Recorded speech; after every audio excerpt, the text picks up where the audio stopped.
नमस्ते भाइयों, क्या हालचाल है आप सबके। और आप सबको गुड मॉर्निंग। लॉ की वैकेंसी लेके आया हूँ आपके लिए। फ्रेशर की वैकेंसी है, कोई एक्सपीरियंस नहीं मांग रहा और ऑल ओवर इंडिया से कहीं से भी हो आप अप्लाई कर सकते हो, क्योंकि इंग्लिश चलती है इस डिपार्टमेंट में। और फ्रेशर की जॉब है और रजिस्ट्रेशन भी नहीं मांग रहे। कभी कभी रजिस्ट्रेशन भी नहीं होता तो बेनिफिट होता है इस जॉब में। अगर रजिस्ट्रेशन नहीं है आपका तो बेनिफिट है। तो देखो क्या है, जॉब ये मत सोचना है कि इतनी दूर क्यों जाए हम, और एक बार जॉब ले लो और फिर अपनी ड्रीम जॉब को ले लेना। जैसे जुडिशरी हो जिनकी, लॉ ऑफिसर हो जिनकी, जो भी आपका मन है, एपीओ हो चाहे जेएल हो, जो भी आपकी ड्रीम जॉब है उस पे आप अपना काम कर सकते हो। पर एक बार जॉब लेना जरूरी है, इनकम सोर्स अपना जनरेट करना जरूरी है।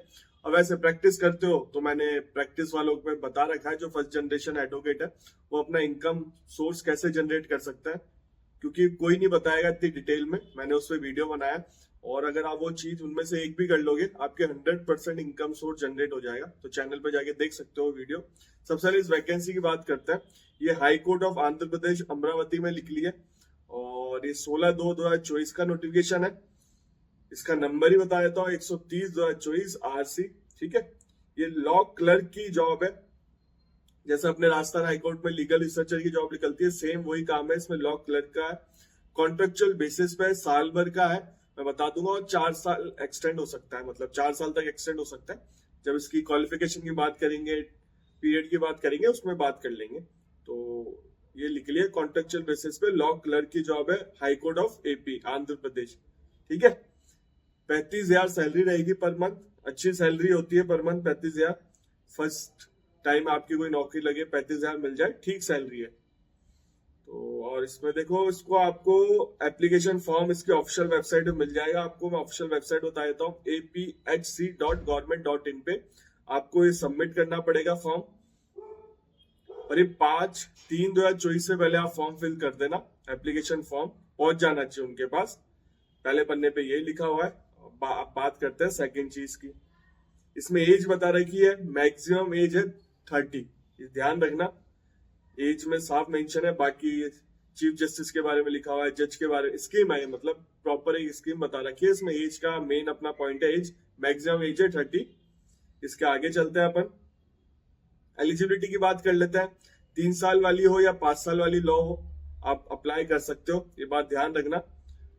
और इसमें ये लिखा हुआ है, सेकंड पॉइंट में पढ़ो आप, candidate should have pass degree in law with in 2 year immediate presiding the date of notification of selection of law clerk. मतलब अभी आप पास आउट हुए हो 2 साल के अंदर अंदर, ये साफ मेंशन है इसमें। इस चीज का भी ध्यान रखना। और आप रेगुलर कोर्स कोई नहीं कर रहे हो, जैसे LLM करते हैं ना रेगुलर कोर्स वाली, तो आप अप्लाई नहीं कर सकते। या आप रेगुलर जैसे पार्ट टाइम वाली कर रहे हो तो आप अप्लाई कर सकते हो। रेगुलर और कोई कोर्स कैरी फॉरवर्ड कर रहे हो तो आप अप्लाई नहीं कर सकते, इसमें मेंशन है थर्ड पॉइंट में। और candidate should not have enrol as advocate in any of the state bar council, इसमें यह भी लिखा हुआ है। एनरोलमेंट नहीं होना चाहिए आपका एडवोकेट का। मैंने बोला ना, कभी कभी एनरोलमेंट नहीं होना भी फायदेमंद होता है, तो इस जॉब में है ये फायदेमंद। अब मैं बता देता हूँ, देखो इसमें साफ मेंशन है, law clerk will be normally period of 1 year from date of assignment और subject to approval of honourable chief justice. Period of assignment can be extend further period not exceed 4 year। ये भी लिखा हुआ है इसमें, 4 साल तक एक्सटेंड किया जा सकता है, पर 1 साल के लिए रहेगा, बाद में एक्सटेंड हो सकता है। आपका कॉन्ट्रेक्चुअल बेसिस पे है। मैं इसको एक्सप्लेन कर दूंगा इसका क्या कामकाज रहता है और इसके बेनिफिट भी क्या रहता है। तो आप कॉन्ट्रैक्ट सोच के, मतलब कॉन्ट्रैक्ट वाली जॉब है, फॉर्म फिल ना करो। और जो उस एरिया से बिलोंग करते हैं वो तो फॉर्म फिल करना बिल्कुल। और जो असाइनमेंट दिया जाएगा वो काम करना पड़ेगा। और बाकी इसमें ऐसा कुछ लिखा नहीं है। बात करते हैं सेकंड चीज की, सिलेक्शन प्रोसेस क्या है।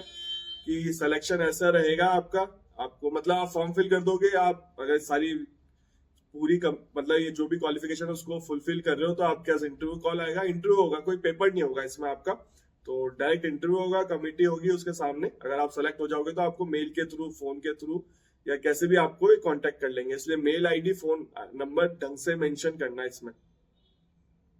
और एप्लीकेशन फॉर्म बता देता हूँ वापस, www.apsc.government.in में आपको फॉर्म मिल जाएगा, तो इस फॉर्म को फिल कर देना आप। बाकी मैं बता देता हूँ, साउंड के लिए सॉरी, सामने बाईपास है।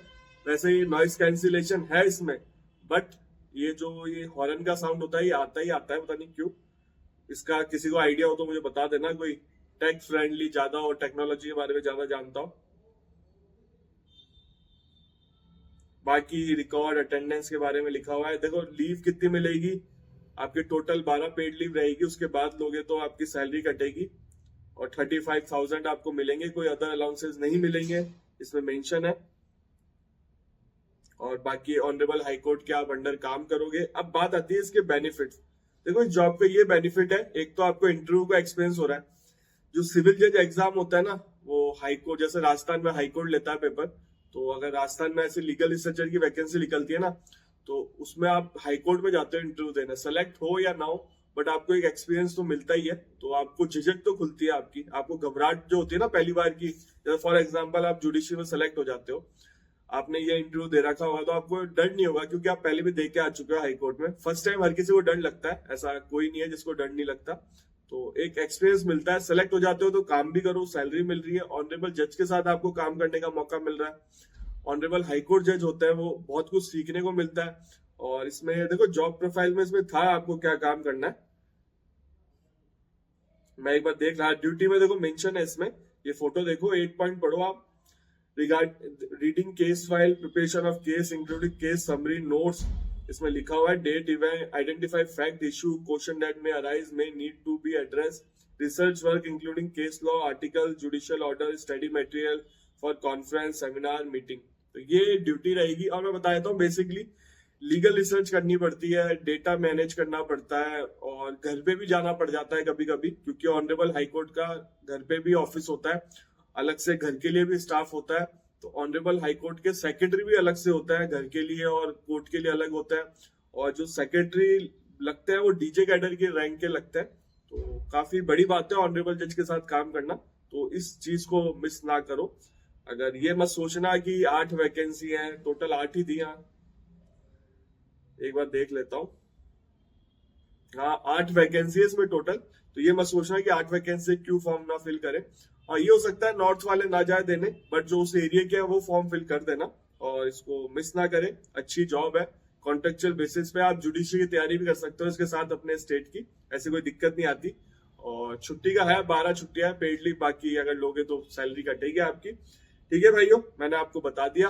बाकी इसका लिंक मैं डिस्क्रिप्शन बॉक्स में डाल दूंगा, आपको फॉर्म फिल करना हो तो आपको इजीली मिल जाएगा फॉर्म जाके। और चैनल पे पहली बार आया तो चैनल से जुड़ जाओ, इस चैनल पे लॉ से रिलेटेड वीडियो आता है, लॉ की वैकेंसी कहीं पे भी आए, सिविल जज की वैकेंसी कहीं पे भी आए, मैं इस चैनल पे बताता हूँ, टाइमली अपडेट देता हूँ। अपकमिंग वैकेंसी हो, जैसे अपकमिंग छत्तीसगढ़ में असिस्टेंट प्रोफेसर की वैकेंसी आने वाली है लॉ की, जो असिस्टेंट प्रोफेसर लॉ होता है ना, तो उसकी वैकेंसी आने वाली है। तो हिंदी बेल्ट है, हर कोई दे सकता है उसको। तो उसका syllabus Chhattisgarh public service commission की साइट से जाके देख लो। जिन्होंने आरपीएससी का दिया होगा, राजस्थान में आरपीएससी का भी निकला था असिस्टेंट प्रोफेसर लॉ की, तो उधर का भी देना। अच्छी नौकरी है, परमानेंट जॉब है, तो मिस ना करें। मैंने आपको पहले ही बता दिया, वीडियो बना के मैंने पहले बता दिया। अगर वीडियो आप चैनल से जुड़े होगे तो वो वीडियो देखा होगा आपने, इसलिए कहता हूँ चैनल से जुड़ जाओ। और केरल हाईकोर्ट में भी एक सिविल जज की वैकेंसी आई थी, मैंने थोड़ा लेट देखा, तो लास्ट डेट थी, मैंने कम्युनिटी पोस्ट पे डाल दिया था। तो अगर कोई केरल से भी होगा तो सिविल जज की वैकेंसी थी। चैनल से जुड़े होगे तो आपको वैकेंसी के बारे में पता चल जाएगा कहीं ना कहीं। मैं कम्युनिटी पोस्ट पे भी डाल देता हूँ, वीडियो बना के डाल देता हूँ, बहुत सारी चीजें हैं। इंस्टाग्राम पे डाल देता हूँ, इंस्टाग्राम आईडी आ रही है, कोई क्वेश्चन हो लॉ से रिलेटेड मुझे पूछ सकते हो। हाई हेलो मत लिखना, अपना डायरेक्ट क्वेश्चन लिख देना। और चैनल पे बहुत सारी चीजें बता रखी है सिविल जज की लॉ से रिलेटेड, तो चैनल को जाके देखो। आपसे मिलेंगे अगले वीडियो में।